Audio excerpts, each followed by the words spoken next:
Pada kesempatan pagi hari ini, saya mohon kepada Bapak Kapolda Papua dan juga kepada Bapak Kapolres Kabupaten Jayapura untuk segera membebaskan ke-6 adik-adik dari KNPB yang kemarin ditangkap, lalu dilakukan tindakan kekerasan kepada mereka, dan mereka sekarang ini 6 orang sedang ditahan di Polres Kabupaten Jayapura. Saya minta segera dibebaskan.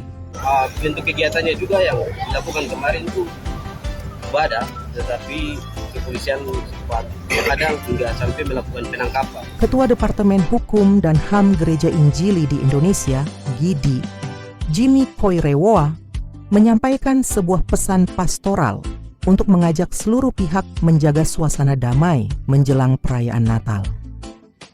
Beliau menekankan pentingnya ketentraman masyarakat, terutama di masa ibadah dan perayaan keagamaan yang penuh makna bagi umat.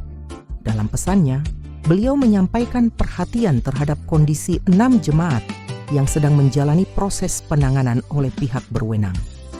Jimmy mengajukan permohonan secara hormat agar situasi tersebut dapat dipertimbangkan kembali sesuai ketentuan yang berlaku demi menjaga kenyamanan dan ketenangan masyarakat. Beliau berharap nilai-nilai kemanusiaan dan kedamaian dapat terus diutamakan, sehingga seluruh umat dapat mempersiapkan diri menyambut Natal dalam suasana yang harmonis dan saling menghargai. Selamat pagi, selamat hari Minggu, selamat beribadah kepada seluruh umat Kristen di tanah Papua, dan selamat merayakan Natal juga.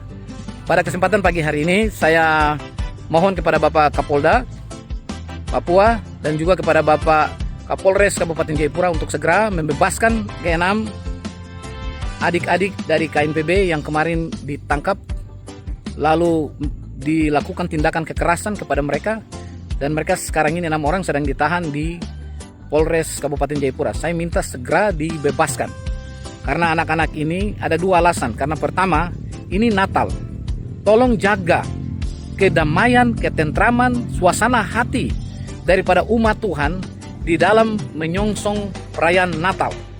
Natal harus dihargai. Saya minta hal-hal ini dipertimbangkan. Alasan yang kedua, adik-adik ini mereka bukan mengadakan demo, mereka bukan mengadakan tindakan yang melawan hukum. Mereka sedang mempersiapkan diri untuk pergi beribadah, melakukan perayaan ibadah Natal. Itu sebabnya saya minta dengan hormat segera bebaskan mereka dari tahanan pagi hari ini, supaya mereka bisa kembali ke rumah mereka. Mereka bisa ibadah pada hari Minggu, mereka juga bisa melaksanakan ibadah perayaan Natal.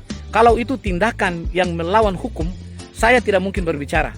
Tetapi karena tindakan ini bagi saya sudah merupakan tindakan yang tidak humanis lagi. Itu sebabnya saya minta supaya ke-6 adik ini dibebaskan. Saat ini juga dibebaskan, sehingga tidak mengganggu suasana kedamaian di dalam Natal yang sedang kita rayakan. Tuhan Yesus memberkati. Selamat sore. Ini kronologis ketika kita melihat persoalan kemarin, bahwa ketika kawan-kawan kami mau melakukan ibadah, itu ada sedikit kesalahpahaman yang mengakibatkan anggota melakukan aksi atau hal-hal yang represif. Akibatnya melukai sekitar belasan lebih kawan-kawan kami, mulai dari yang di bawah umur sampai dengan kawan-kawan perempuan juga termasuk mengalami pukulan yang dilakukan oleh aparat kepolisian. Hal ini kami secara organisasi di KNPB Wilayah Selatan menganggap bahwa hal-hal seperti ini tidak boleh dilakukan lagi oleh aparat kepolisian sebagai penegak hukum, untuk bagaimana menunjukkan nilai-nilai demokrasi itu harus diwujudkan oleh pihak penegak hukum. Namun hal-hal itu juga tidak dilakukan oleh pihak penegak hukum sendiri dalam menangani proses kegiatan yang dilakukan oleh KNPB Wilayah Selatan yang dimediasi oleh ULMP. Bentuk kegiatannya juga yang dilakukan kemarin itu ibadah, tetapi kepolisian sempat kadang hingga sampai melakukan penangkapan. Hari ini tanggal 7 Desember, 6 kawan kami yang ditangkap sudah dibebaskan, ditahan mulai dari jam 9 pagi hingga dibebaskan jam 2 lebih. Harapan kami ke depan bahwa tindakan-tindakan yang kepolisian lakukan beberapa waktu lalu kami berharap bahwa hal-hal itu tidak diulangi kembali dan boleh melakukan komunikasi yang baik terhadap organisasi sendiri agar ke depan tidak terulang mengalami kerugian dari pihak KNPB sendiri maupun aparat penegak hukum. Mungkin itu yang bisa disampaikan mengenai kasus kemarin. Terima kasih.